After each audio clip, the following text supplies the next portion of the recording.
ये देश के जितने भी नेता हैं या पूंजीपति हैं, ये अपने बच्चों को देश की सीमाओं की रक्षा के लिए 4 साल के लिए भेजें। सर अब आखिरी उम्मीद था सर, अभी बताइए सर क्या करें। बेटा सुन रहा है पूरा देश, आपकी आवाज सुन रहा है, बोलिए, पूरा देश सुनेगा इसको।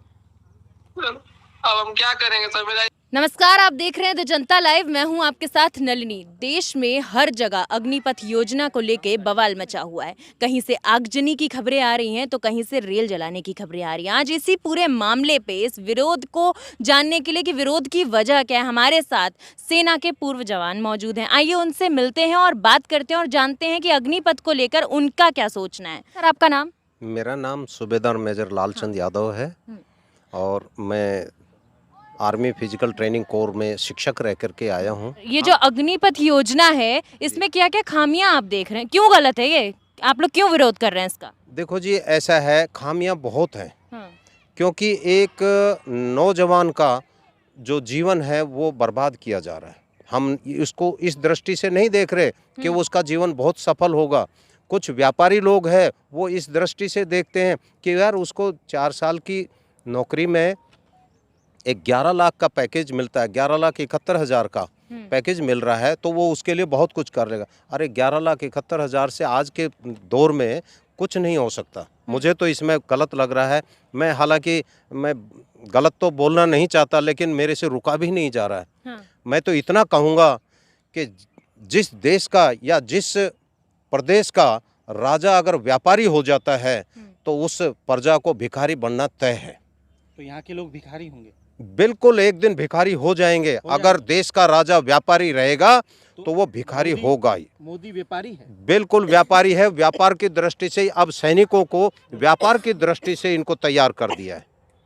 सैनिकों को व्यापार की दृष्टि से, यानी कि पूरी दुनिया के अंदर जो हमारी भारतीय सेना का एक गौरव था वो अब समाप्त हो जाएगा, क्योंकि जिनको 4 साल की ट्रेनिंग दे करके और एक सैनिक का दर्जा देना चाह रहे हैं तो वो सैनिक कैसे रहेगा।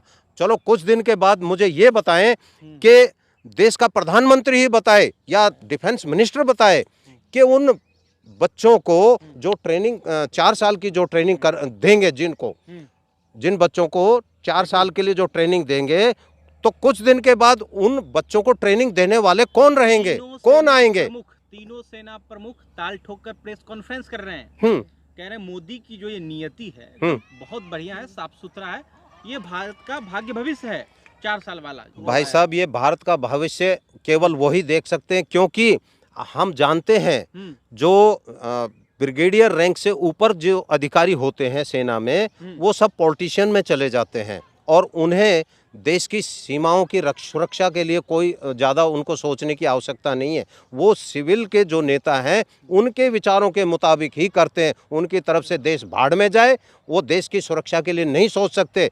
किस प्रकार से, जैसे कि हम कहना चाहते हैं कि 1962 में जो लड़ाई हुई थी उस समय देश के प्रधानमंत्री जवाहरलाल नेहरू थे। उनको कोई मतलब नहीं था कि देश की सुरक्षा, देश की सीमाओं की सुरक्षा की जाए। इसी प्रकार से वो तो ये चाहते नहीं शांति रहे, शांति रहे। और जब चाइना ने अटैक कर दिया तो हमारा कितना भूमि का क्षेत्र जो है वो चला गया चाइना के अंडर में। आज भी वो सिलसिला जारी है ना? वो सिलसिला जारी है। आप ही के लोगों ने कहा कि तीनों सेना प्रमुख पे प्रेशराइज किया जा रहा है, पॉलिटिकल प्रेशर है, इसलिए वो बयान इस तरह से दे रहे हैं कि नरेंद्र मोदी जी जो कर रहे हैं। देखो, नरेंद्र मोदी जी को तो जो नीचे के जो IAS IPS ऑफिसर हैं जो इस देश को चला रहे हैं, वो उनको जिस प्रकार से निर्देश देंगे, प्रधानमंत्री का तो केवल एक निर्देश होता है, छोटा सा निर्देश होता है, और वो निर्देश ये होता है कि भाई ये काम अगर ऐसे हो जाए तो कैसे। अब उसकी जो उधेड़ बुन है वो नीचे जो अधिकारी बने बैठे हैं, जो अंग्रेजी संस्कृति और सभ्यता के मैकाले की शिक्षा के द्वारा पढ़े हुए हैं, वो इस भारत DB मैकाले एक अंग्रेज अधिकारी यहाँ भारत में आया था 1832 में। उसने जो है यहाँ भारत में घूम करके देखा कि इस देश के अंदर ना कोई गरीब है, ना कोई बीमार है और ना ही कोई भिखारी है, और इस देश पर तो ज़्यादा दिन शासन करना बड़ा मुश्किल है। और ऐसा जब उन्होंने सोचा तो बोला इनको कैसे कमज़ोर किया जाए, और उन्होंने हमारी शिक्षा नीति को बदली कर दिया। और शिक्षा नीति बदली होने के बाद आज भी उस शिक्षा नीति के बदली होने से आज भी हम प्रताड़ित हैं। आप क्या करोगे लालचंद जी, तमाम जो सैनिक रिटायर्ड फोर्स के लोग हैं क्या करोगे? कुछ विजन है आप लोगों के पास नरेंद्र मोदी की सरकार की नीतियों के खिलाफ में? कोई हम विजन है? देखो, ज़्यादा खिलाफत भी करना एक अच्छी बात नहीं होती है। राष्ट्र के प्रति अगर कहीं गलत हो रहा है तो उसका विरोध करना ज़रूरी है। अगर विरोध नहीं किया जाएगा तो उसको बताएंगे कैसे?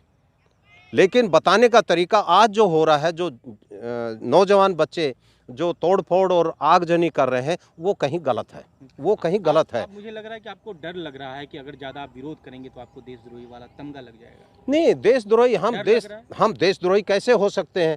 हम देश के हित में सोचने वाली बोलने बातें वाले करेंगे। तो देश- हम देशद्रोही वाली बात कोई करेंगे ही नहीं। आप क्या बोल रहे हैं हम्म, कि डर लग रहा है? हाँ, मैं हमें वही कह रहा हूँ, डर लग हमें रहा है। डर की कोई ऐसी वो नहीं है। हमें किस चीज़ का डर सताएगा? हमें कोई ऐसा है, जब इस देश की आज़ादी के लिए बीके सिंह भी डर गए हैं, कुछ बोल रहे वीके सिंह डर गए, क्योंकि हैं। वो भी आपके जनरल वीके सिंह, हाँ। अब उनका तो क्या कहा जाए। लेकिन जनरल वीके सिंह साहब के लिए मैं इतना कहना चाहता हूँ, मुझे ये बताइए कि जब वो उनका 60 साल की उम्र में वो देश की सेवा करने के लिए और 6 महीना बढ़ाते हैं या साल भर बढ़ाते हैं, वो उनका पेट 60 साल में नहीं भरा। यहाँ ये जो जवान 4 साल के लिए जिनको भर्ती करने के लिए बोल रहे हैं कि 4 साल की नौकरी दे करके ये इनको बहुत ज़्यादा कुछ हो जाएगा, इससे अंदाज़ा लगाया जा सकता है कि 71 साल में तो जो है देश के प्रधानमंत्री पूरे देश के ऊपर कंट्रोल कर रहे हैं और देश की सत्ता को चला रहे हैं, लेकिन 21 साल का जो नौजवान है उसको रिटायर कर रहे हैं। इससे हमें बड़ा दुख है।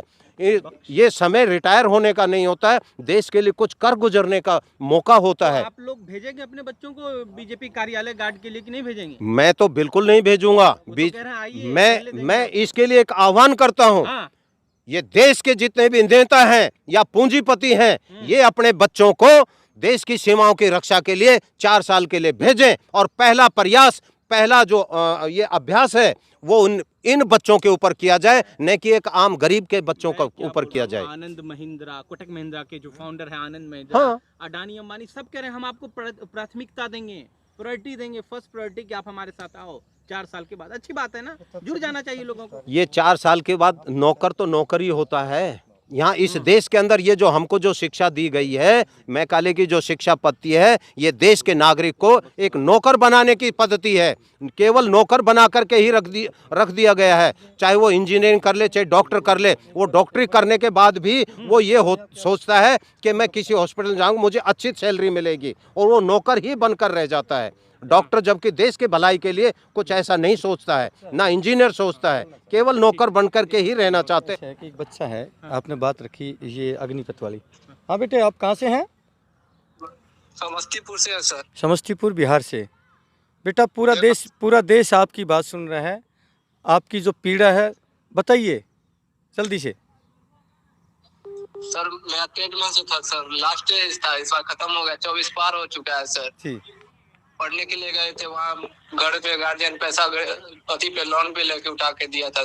जी 80 हजार खर्चा हो गया सर, आप ही बताइए। ये देखिए 80 हज़ार रुपये लोन पे उठा करके गरीब के बेटों ने आप अपनी बताइए सर, हम कोचिंग क्या ली करें? है। सुधार नहीं करेंगे तो क्या करेंगे सर? अब आखिर ये उम्मीद था सर।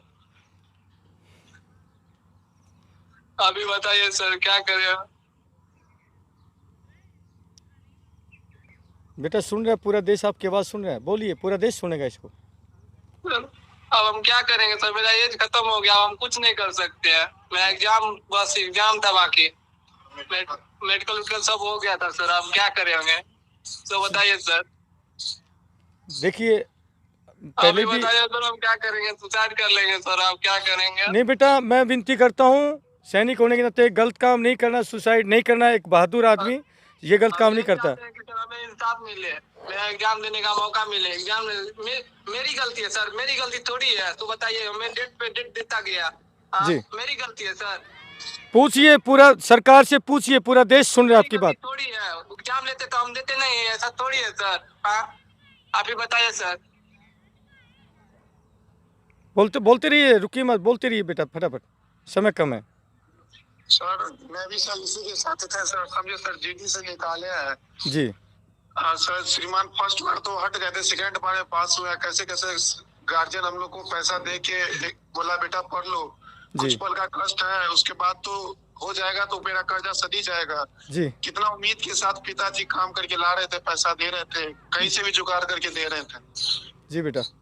सर बताइए, हम लोग इतना मेहनत करने के बावजूद भी दौड़ मेडिकल हुआ श्रीमान, और ये रिटर्न बेड में बार बार जो एग्जाम पोस्टपोन्डेड कर रहा था, डेट पे डेट दे रहा था। आगे ये करना ही था, इनको तो पहले ना कहता, मेरा कुछ पैसा भी बच जाता। जो मेरा बाप अकेले खट के कमा रहा था सर, तो हम भी उसका हेल्प करते, कमा के साथ देते पिता को, गार्जियन को घर में। बेटा इस तरह जो एन मोड़ पे ला के इस तरह जो कोई कदम उठाएगा सरकार, तो वो बच्चा क्या करेगा सर? हम आपसे सवाल पूछ रहे हैं। ये सरकार से सवाल पूछिए बेटा, हम तो आपके साथ हैं। हाँ सर, हम आपके साथ हैं। क्या करें हम? आप कहीं हो कि नहीं रहे? हम लोग एज भी जा चुका। मेरा नंबर है 8368002355, मेरा कॉन्टैक्ट नंबर है बेटा।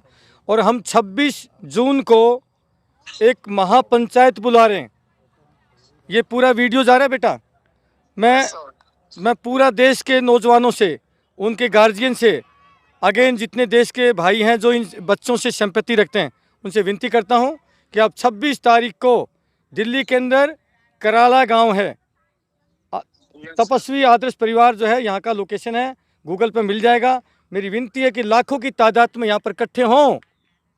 हमें हुड़दंग नहीं मचाना, शालीनता के साथ, डिसिप्लिन के साथ एक बहुत बड़ा जो है एक पैगाम देने वाले हैं दोस्त। जय हिंद, जय भारत। कि किस तरीके से सेना के जो पूर्व जवान हैं उन्होंने अपनी बात हमारे सामने रखी। कुछ बच्चों से भी फ़ोन के ज़रिए, कुछ बच्चों से भी हमने लाइव कांटेक्ट किया और बेहद बुरी स्थिति है। बच्चे विरोध करने के साथ साथ रो रहे हैं, बहुत ही दयनीय दशा है उनकी। वो कह रहे हैं कि हमें इस स्थिति की योजना नहीं चाहिए। वो कह रहे हैं कि या तो हम सुसाइड कर लेंगे। हमारी ऐसे तमाम छात्रों से जो है निवेदन है कि ऐसा कुछ भी ना करें, हौसला रखें। फिलहाल के लिए इस रिपोर्ट में बस इतना ही। देखते रहिए द जनता लाइव। धन्यवाद।